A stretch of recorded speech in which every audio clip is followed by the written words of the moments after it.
Hello, here I talk about caregivers a little bit. Unless I get brain fog and go off a subject, which sometimes happens. More often than not. Not a lot of us are blessed to have a decent caregiver or be with a spouse that is understanding with what we're going through or treats us decently. Well, I kicked out mine sniffing gather / caregiver. Let's see, shortly after I was diagnosed, was cheated on, and he tried to starve me, was mean to me and my pets, ended up killing my birds, and wishing me dead. And would tell people I was his charity case. I wasn't crap to him. I didn't mean anything to him. He was just doing God's work, taking care of me. So I'm putting myself into counseling to work past everything I went through when I was with them, because I went through a lot. I'm not going to say everything I went through on here.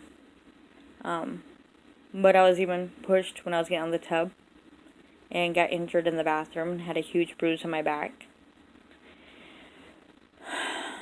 Just a lot. And I'm trying to get my place organized and his stuff packed up. But it's hard with our illness. And yesterday, I didn't have anyone take me grocery shopping, so he took me and took pictures of me and pictures of my stuff in the cart and sent it to his new girlfriend to try to make himself look like he is a good guy. Look at me, type of thing.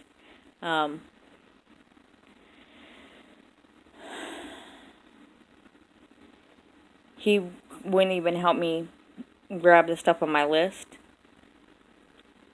because we're just friends. Okay, well, it's harder for me to be at the store, and it's even harder on me being on my feet, even with my walker, for a long time, and around people for a long time. But I'm trying to get it where I can cut him out of my life completely, because that's even more stressful than anything. But it's hard when you don't have a vehicle you can drive, and I can't drive because I lose my vision from time to time. And I don't want to kill me or someone else. If I injured someone else, I would never be right. But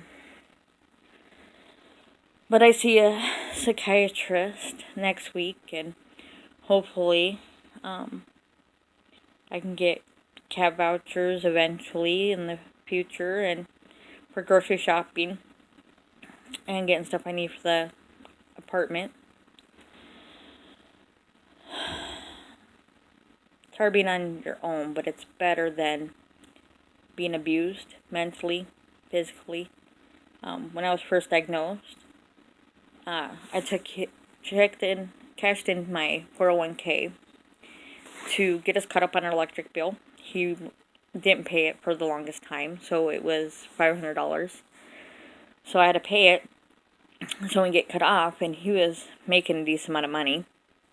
And I ended up also taking him out for his birthday. And that day was raining cats and dogs, and it ended up being Mother's Day that year. It was May 8th, 2016. And I was just diagnosed shortly before that, found out my best friend that was like my little sister committed suicide. And then I also found out May 8th, my friend died that I've known since middle school. And he joked about it, made a big joke out of it, of my one friend's death and then my other friend's death, and then my illness. Well, anyways, we go out to eat when we're at the restaurant, he, in a top loud voice, says, I'm worthless. I'm lazy. And I shouldn't be here. And I got tired of hearing it and said, look, I have sarcoidosis disease. I'm not lazy. I just can't work anymore. And people do die from this illness. How dare you? But I had to deal with it because I didn't have income.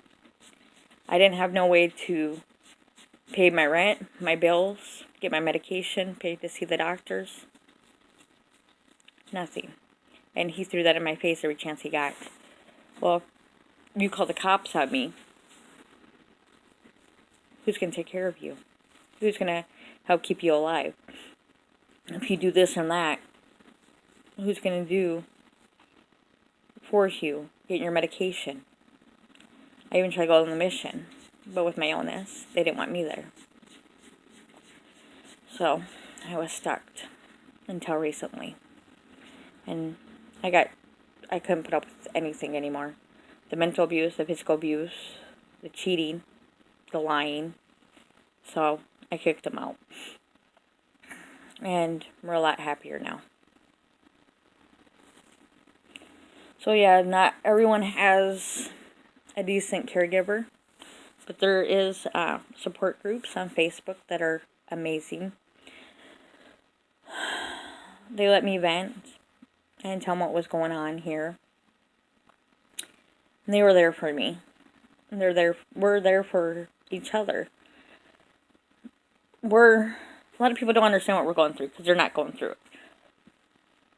So to them, we look like we're lazy or trying to use our sickness as an excuse or whatever.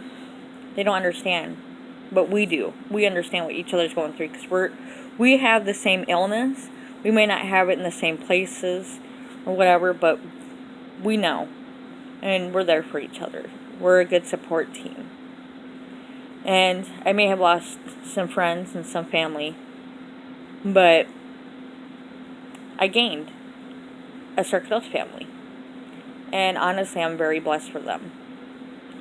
So, if you don't have a good support system or a good caregiver or something other that understands or mistreats you, we're there for you. And when you can, get out of that situation. It will just make your health worse. Mine did. And I'm a lot happier now. I don't have to fight every day with someone. So, just take care of yourself. And do the best you can. And do what you can when you can. Don't try to overdo it, because that's not going to be good for you either. And if someone's pushing you to do more than what you know you can do, don't let them. Alright, well, hopefully your day is better than mine. And God bless you. Bye.